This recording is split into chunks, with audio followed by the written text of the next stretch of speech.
that God wants you to prosper. Not somebody else, not someone down the street, but he wants you to prosper. He promises to be our exceeding great reward. God has a great plan for you. 3 John, verse 2.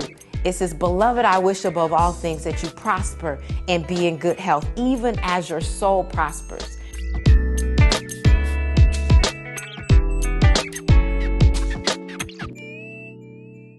Well, good morning.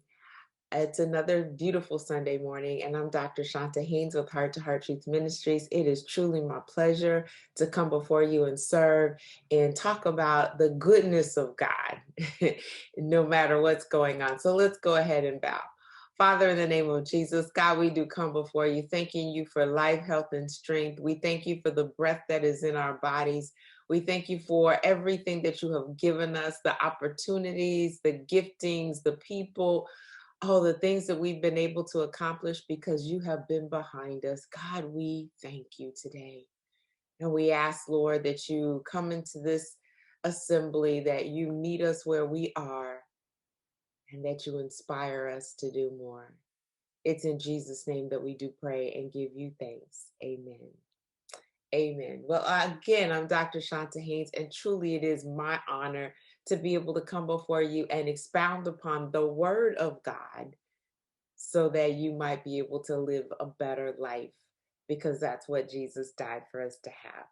So today, very simply put, two passages of Scripture, both of them are dealing with rejoicing. It's called Have an Attitude of Gratitude, ladies and gentlemen. It is time for us to always rejoice. And I know in the middle of COVID, a lot of people are thinking, we can't do what we used to do. And it just seems like I don't have life like I used to have. And you don't. Some are looking for it to go back to the way it used to be, and it may never.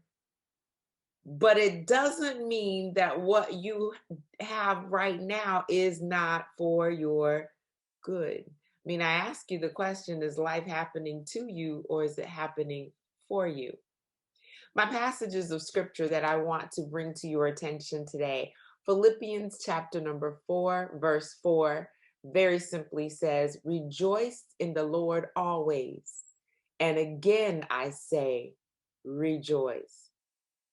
Well, we know that Paul is writing this, and he's writing it to the Philippian church, and he is in prison as he's doing this. Paul has gone through a lot of things, but he says, in the midst of no matter what I'm going through, rejoice. Have joy. Find something to be grateful about. Have some gratitude on the inside of you, because there is a reason to rejoice.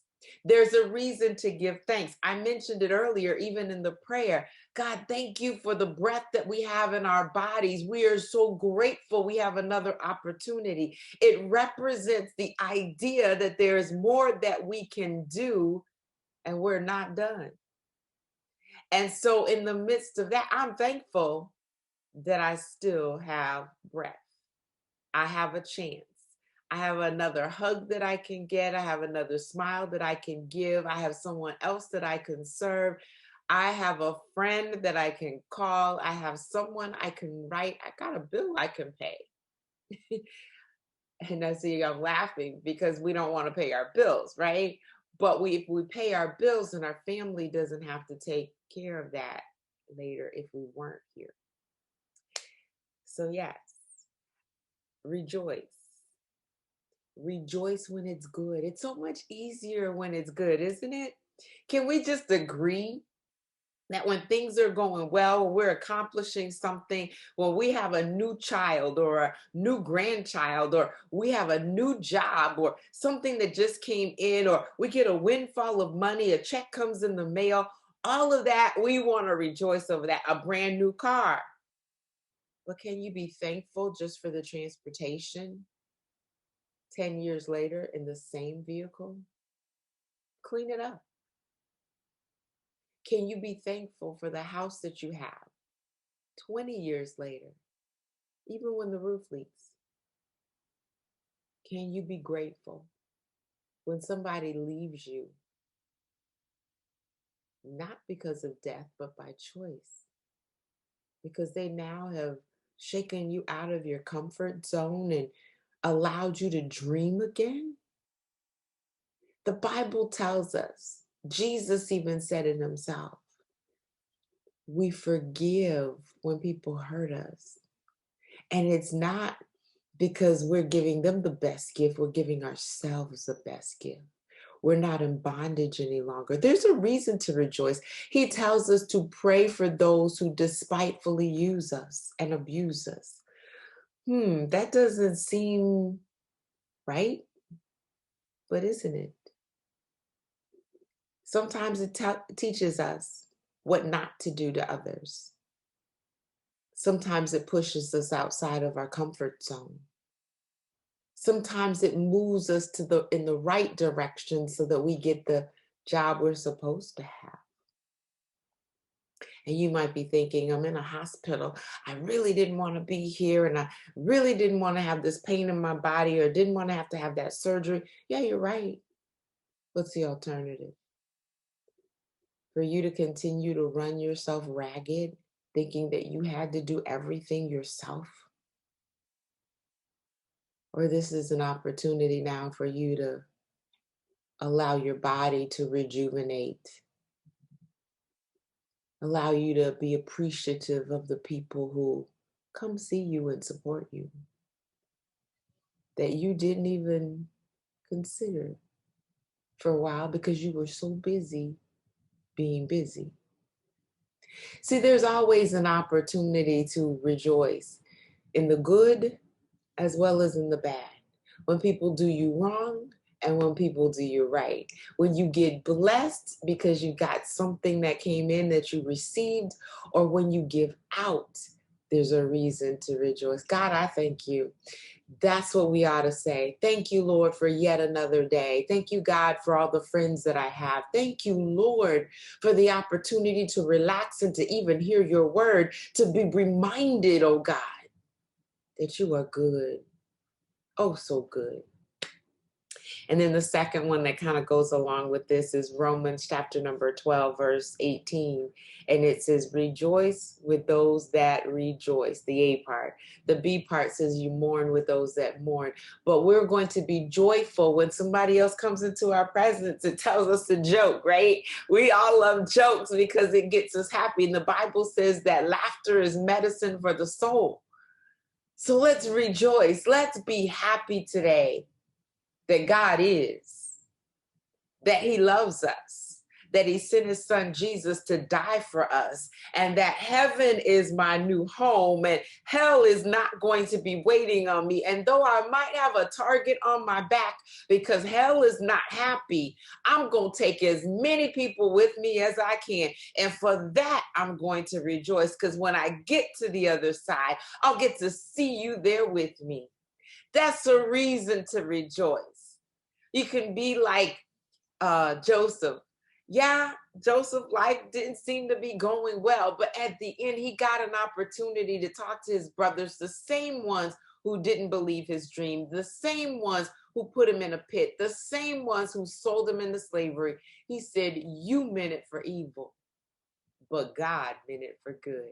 It gave me the opportunity to rejoice, to say I can save my family because I've got the provisions. It gave me an opportunity to stand up with integrity because I said, you know what, I'm going to leave my coat because you a little crazy woman right around here, and I'm not going to be doing against God what I really should not. I'm going to be committed. I'm going to be in covenant because I'm in covenant with the Lord, and I am not going to break that. And even when he was thrown in prison, it was an opportunity because the sentence should have been death. But he was thrown into prison and he still thanked God. And because of that, God gave him favor that he rose to the highest points that he could ever be.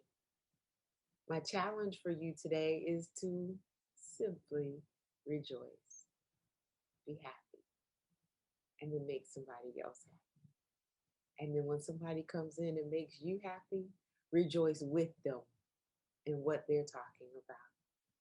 So yes, we're not getting out as much as we used to, but it gives us an opportunity to evaluate what we do so that we no longer will be busy just for the sake of being busy, being caught up in the things of the world, using the cell phone like we cannot live without it. But the real people that we can't live without, we don't even talk to on this phone. We might text them, we might email them. But have we picked up the phone and honestly had a conversation to tell someone, I love what you do in my life. I love the joy that you bring to me. Thank you for coming into my room. Thank you for being in my space. I appreciate you for all that you brought to me. Thank you for a great conversation, a connection. Let's rejoice today and give God all the glory, for He has given us the opportunity yet again. Let's bow. Father, in the name of Jesus, I do thank you. God bless and honor you. Today, Lord, help us to be reminded of all of the things that we're joyful about. Polish off all of our memories, oh God. Help us to go back into the past and remember some great, wonderful moments. Help us to look at our achievements, God, and rejoice. Help us to celebrate with family, God, and rejoice. Help us to celebrate the people that we've had an opportunity to help and help us to rejoice. Help us to even look into the future, God, and see the things that you're going to have for us to do, the purpose that you have in our life. Thank you, Potter, for molding us into the images that you would have for us to be. And thank you for allowing us to achieve what you placed us on this earth to do. Help us to be mindful, God, of your grace and your mercy. It's in Jesus' wonderful name that we do pray and give you thanks. Amen. Well, God bless you.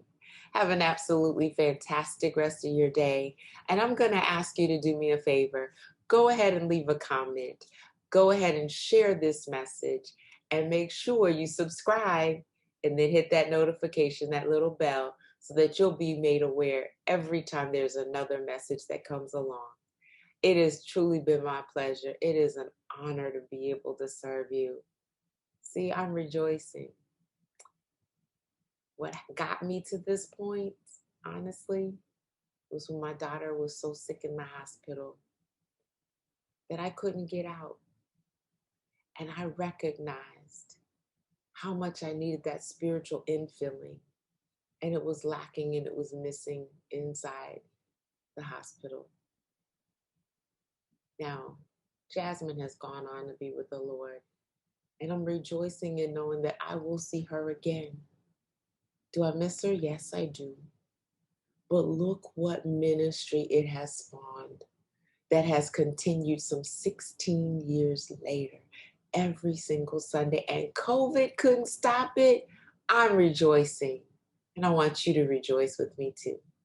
Thank you so much for listening. It's been my pleasure. Again, I'm Dr. Chonta Haynes with Heart Truth Ministries. You can find us H, the number 2, H Truth, TRUTH.org. Have an absolutely fantastic rest of your day and be joyful.